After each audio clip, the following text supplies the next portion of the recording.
Croeso i Tir y Môr, yn cyflwyno'r amgylchedd naturiol Cymru i'ch ystafell ddosbarth. Bydd gweithio trwy'r gweithgareddau hyn yn mynd â chi a'ch dosbarth a daith o'r gopau mynyddoedd uchaf Cymru, drwy rostiroedd, tiroedd amaethyddol, coetiroedd a'r hyd ceineintydd ucheldirol serth, i lawr rhaeadrau, i drodau llydan ac allan i'r abereroedd a'r môr lluniau, ac ymhellach oddi ar ynysoedd anghygol Cymru. Ceir llyfryn ar gyfer 3 phwnc eang, sef tir, afon a môr, ac yna cant ei dadansoddi ymhellach mewn meysydd ffocws. Mae yna gyflwyniad a phwyntiau ymchwil pellach ar gyfer pob pwnc mwyn helpu i wneud y dasg o gynlluniau gwersi yn syml, ac i'ch helpu i ymestyn y gwersi yn ddibynnu y diddordebau eich dosbarth. Awn ni edrych i mewn i'r pecyn a rhai weithgareddau sydd yno. Mwyn adeiladu gwesty ar gyfer yn pryfaid, mi allwn ni ddefnyddio unrhyw fath o ddeunyddiau allwn ni ffeindio yn yr ar. O ddarna o bren, i balet, i hen goedan dolig, i ddarna o ddail a briga.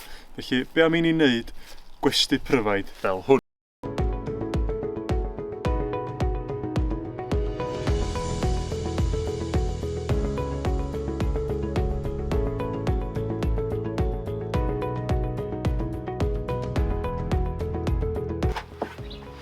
Yn bwysig osod digon o balet mwyn cael digon o arwynebedd i'r pryfaid gael byw yn nhw.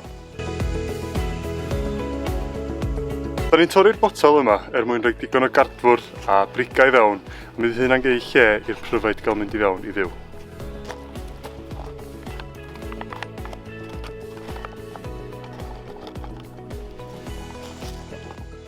Mi allwn ni roed y bateli yma wedyn rhwng yr rheina gwahanol o balets.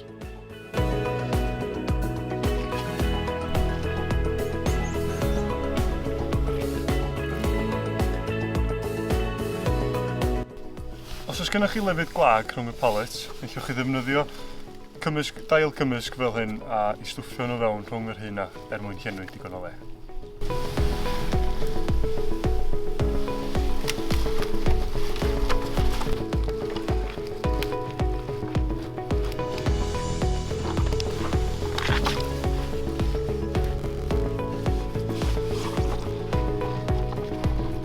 Mae'n dda medru ail ddefnyddio pethau ydych chi ddim yn mynd i ddefnyddio fel arall a gwybod bod yna'r bethau eraill fel y pryfaid ba. Mynd i allu byw yn hwn a bod nhw'n mynd i fod yn hapus iawn yma.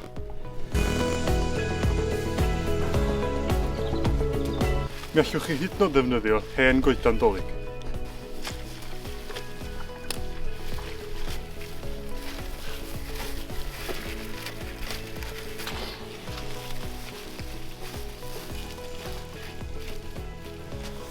Gyntaf mae'r gwesty pryfaid wedi orffan.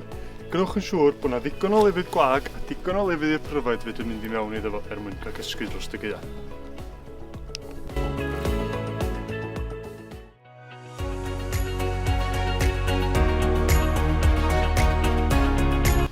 Mae'r gêm yma yn rhan o'r Pecyn Tir, a'i enw fo ydy'r gêm lle diogel.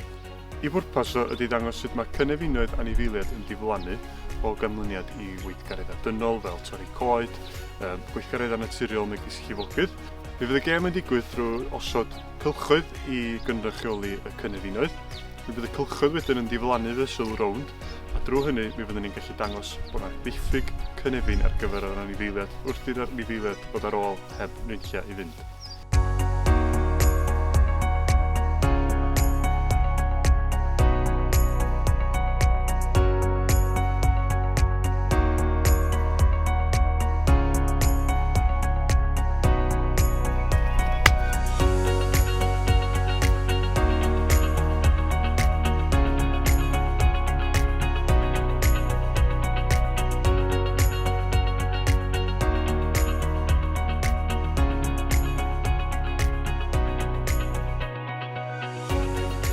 Am fwy o wybodaeth am ardal cadwraeth arbennig Pen-llun ar Sarnau ac unrhyw brosiectau sydd ar y gweill, ewch i'n gwefan neu ein tudalennau cymdeithasol.